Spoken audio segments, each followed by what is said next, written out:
Yo, what's up happy people? Today on the mobs, isang mapagpalang araw naman po sa atin lahat. For today's video mga quiz mga guys, ewan ko lang kung matatawa ba kayo o maaawa kayo o magagalit kayo nito sa taong to dahil isa po siyang attorney po na ngayon dahil kakapasa pa lang po sa board exam. Pero yung kwento ng buhay niya ngayon ay nasa behind the bars po siya. Siya po si Jigger Jivirola Kapadngan. Ayan po. Ito po siya ay taga Cebu po siya, no? Bisaya.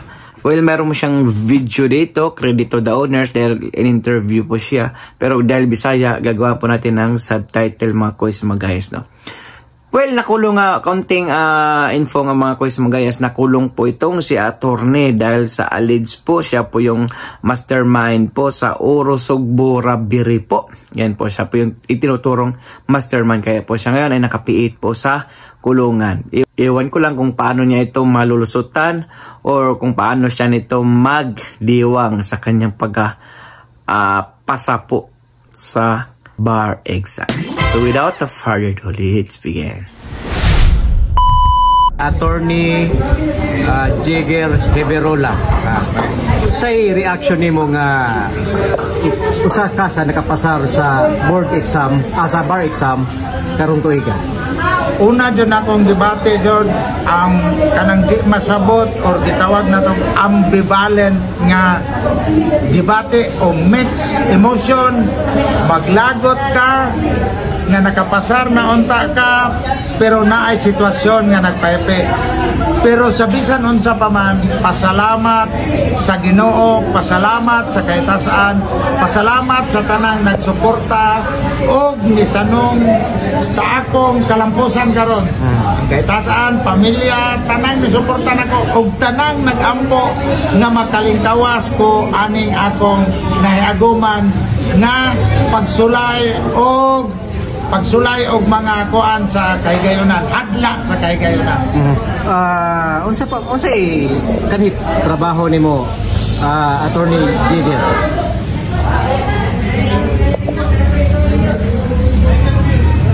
Unsay trabaho nimo, Attorney Jigger?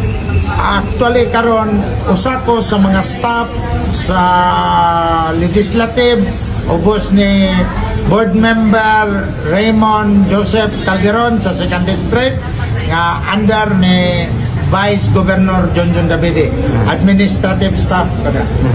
So unsay kasulti nimo sa mga mutik og bar exam nga parehas nimo nga taud-taud yun nga nagtuon sa mga balaod nun? Destiny jud ang tanang butang aning kalibutan. Ang Ginoo naghatag na nato og paraasa ta. Kung para jud ka diha nga maabogado bisag unsa pang pagsulay, unsa pay agianan, padulong ra gyapon ta diha. Ang importante lang nga kanang determinado lang jud ka og mismo gamiton nimo ang imong tanang nahibaluan, sakripisyo, focus, determination ug pag-ampo sa kahitasan nga lamdagan ka sa tanang higayon. Unsay angay nimong buhaton ug unsay angay nimong tun-an ug unsaon nimo pag-answer sa bar exam. Okay, daghang kayong salamat Attorney Jigger Jivirola. Congratulations.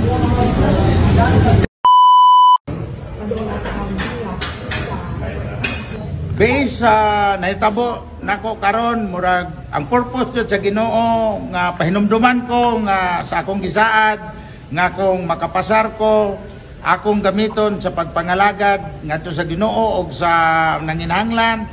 Una na kong kliyente ang kauban nako diri sa selda tanan ron 41 ko mo. Pro bono. Pero una pa na mo sign pa jud ta sa roll of attorney. Manang hopefully makalabang ta ni dayon karon nga December 22 man, hopefully optimistically sign ta sa roll of attorney. Attorney mo backtrack lang kung unsay mga preparation ihimo before ka it takes a bar exam. Preparation, mindset, determination, kung destined ka para diha, tuon, basa, mao ra jud. Pero confident yung ka nga mapasa.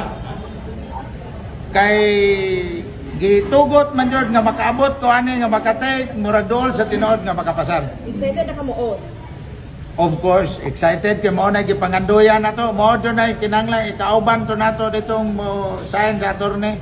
After sa signing, yung makapanumpa na ka o say next ni Attorney Jigger? Siguro kay naa pa man ko gyapon, affiliated pa man ko sa Cebu Provincial Government as staff ni Board Raymond Calderon under ni Vice Governor Junjun Davide. Diha lang sa siguro ko gihapon sa Kapitolyo. Diha na to gamiton atong profesyon, gamiton makapanglaban gihapon ta, maka-practice of law na ta hopefully.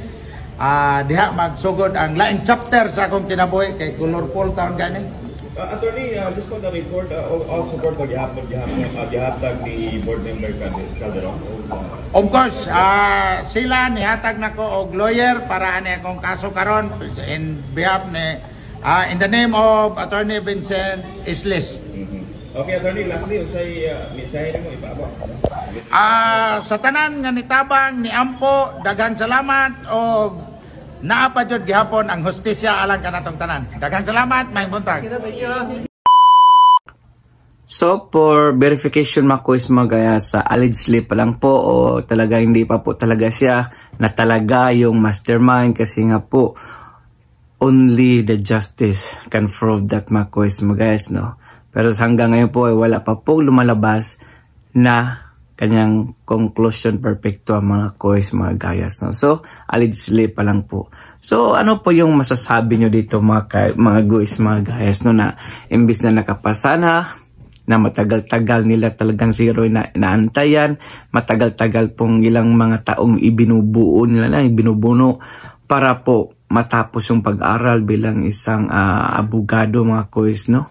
Sabi, 10 taon yata o abot ng 11 to 12 years mga kois, no? Bilang pag-aaral po ng abogasya mga kois, no? Ngunit sa kasamang palad, ayun.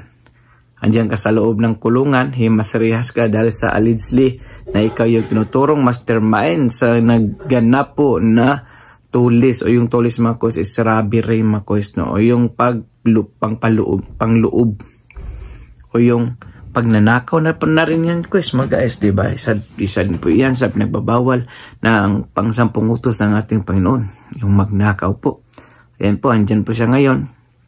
Well, nagtatrabaho rin pala siya sa Kapitolyo, mga guys, no? Nagtatrabaho pala siya sa government. So, ngayon, dahil, sabi niya, attorney na siya, so, ang una niyang tutulungan, yun daw nakapiit sa may kulungan.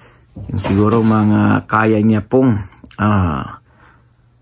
ipaglaban yung mga kaso, yung maliliit na kaso mga guys, so, dahil nagsimula pa po siya. And hoping siya na sana makalabas na siya at siguro makapagpiensa siya para makalabas na rin siya. So, diba?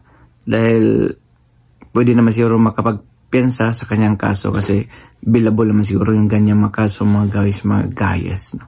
So, ano po yung naging komento nyo mga guys? Paki-comment down below. So, for now, I'm Gabriel Finas. God bless all. Peace.